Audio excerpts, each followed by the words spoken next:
Aí, Bruno Camarão tá conosco. é ela, a entende Bruno mais Camarão que nós. é ela, né? Desse jeito, ó, cravando assim a opinião firme, precisa. Opinião É isso. contundente, né? Contundente.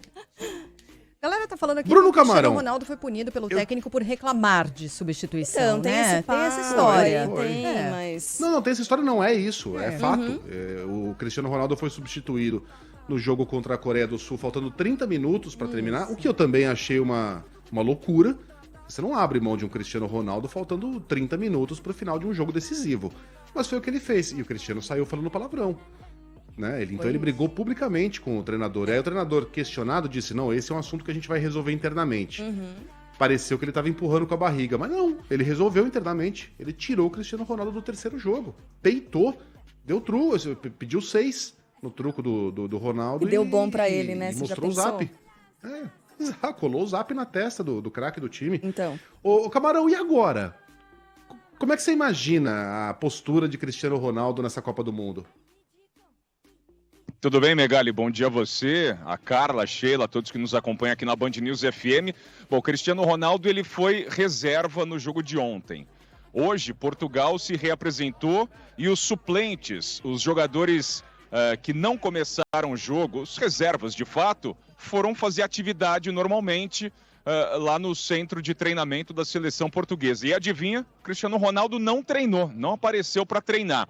Então, evidentemente que existe uma relação minimamente instável entre as partes. Acho que o Fernando Santos, como vocês disseram, fez uma aposta e essa aposta se mostrou certeira. Gonçalo Ramos entrou jovem do Benfica e respondeu na prática. A dinâmica de jogo de Portugal foi como nunca antes vista nessa Copa do Mundo. Portugal não estava jogando bem. Eu acompanhei 2 jogos de Portugal no estádio. Eu não gostei de nenhuma das apresentações, especialmente contra o Uruguai, apesar da vitória por 2-0. E tô com a Sheila, hein? Ela falou sobre essa questão aí da Suíça. A Suíça, ela se desmoronou, especialmente no segundo tempo, quando perdia por 2-0 e resolveu atacar, colocar as linhas mais adiantadas. Era um jogo eliminatório, não tinha muito o que fazer a não se arriscar. E quando abriu espaço, não manteve a estratégia inicial, porque não era mais possível, perdia por 2-0, abriu o campo para tomar uma goleada histórica, diferentemente do que foi contra o Brasil, em que fez aquele jogo amarrado até o fim.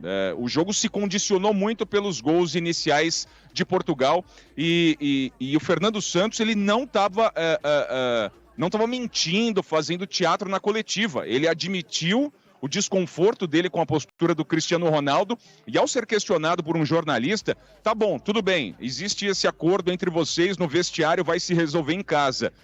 E ele joga contra a Suíça, vai ser titular, ele falou, a minha escalação eu apresento lá no vestiário momentos antes da partida. Não cravou que o Cristiano Ronaldo ia jogar, Cristiano Ronaldo não jogou, não fez falta, assim como não tem feito falta para o Manchester United, time dele, ou ex-time dele, afinal, ele é um jogador aí que está no mercado, deve se acertar com o Al Nassr da Arábia Saudita. A real é essa, Cristiano Ronaldo é um veterano que hoje mais atrapalha do que ajuda em campo a seleção de Portugal. Ô Camarão, eu tava vendo aqui, a Croácia, agora falando do Brasil, a Croácia é um time envelhecido, né? O Modric, que é o principal jogador, tem 35 anos. A Croácia jogou mais que o Brasil, não o melhor, jogou mais minutos que o Brasil, 135 minutos a mais, que o Brasil pôde poupar a seleção durante uma partida, né? E até agora não teve que enfrentar nenhuma prorrogação. Então a Croácia jogou 135 minutos, o que equivale exatamente a um tempo e meio a mais que o Brasil numa competição de tiro curto. Quando a gente faz aquele mapa de calor, né, vê quanto cada jogador correu durante a partida ou as partidas e soma esses números, a Croácia percorreu 139 quilômetros a mais do que a seleção brasileira nessa Copa do Mundo. Não é pouca coisa. São 4 dias para recuperação. Em tese, é tempo suficiente, mas diante dessas circunstâncias, Camarão, você imagina a Croácia inteira em campo contra o Brasil na sexta-feira? Inteira dentro do limite do razoável, né, Megali? Eles vão tentar recuperar os principais jogadores deles. O Modric, por exemplo, não jogou até o fim diante do Japão na classificação conquistada apenas nos pênaltis.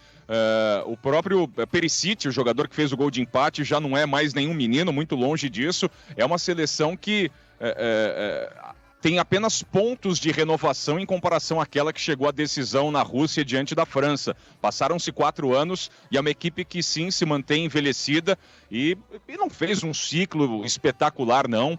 A Croácia tem os problemas dela, não faz uma grandíssima Copa, se classificou, claro, com os méritos, especialmente pela goleada aplicada diante do Canadá na última rodada da fase de grupos, mas assim como Portugal, eu não gostei do que eu vi da Croácia até aqui. Contra o Japão teve muitos problemas e eu acho que o Brasil é bem favorito diante desses rivais europeus. Terceiro encontro entre Brasil e Croácia na história, nas 2 vezes em fase de grupos, 2006 e 2014, o Brasil venceu e venceu bem. Olha só, os números são interessantíssimos, né? O provável time titular da Croácia percorreu até agora 416 quilômetros.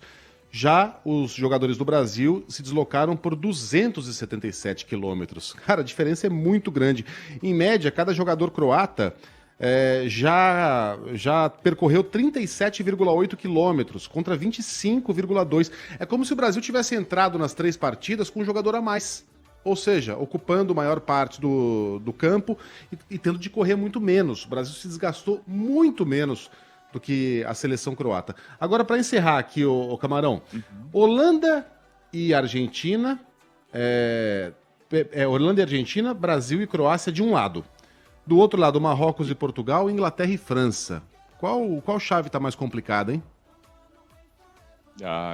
Eu acho que minimamente é um equilíbrio, Megali, sinceramente.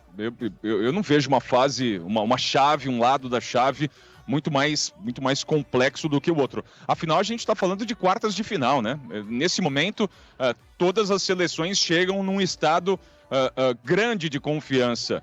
E, sinceramente, eu acho que de tudo que apresentou até aqui, ou do que apresentaram estas seleções, das grandes favoritas, o Brasil é a que tem a rival mais tranquila. Repito, diante de tudo que foi apresentado até aqui na Copa do Mundo, em se considerando as grandes favoritas, para mim, o Brasil é o que tem o adversário menos complicado. Bom, hoje tem treino da seleção brasileira, treino fechado. A CBF depois vai divulgar as imagens que bem entender. E a coletiva de imprensa será com Vinícius Júnior, provavelmente ali pela 1h da tarde, não antes da 1h da tarde, no horário brasileiro. O Camarão vai acompanhar. Camarão, bom trabalho para você. Valeu, Megali. Grande abraço para você, para Sheila, para Carla. Até mais com informações da seleção brasileira.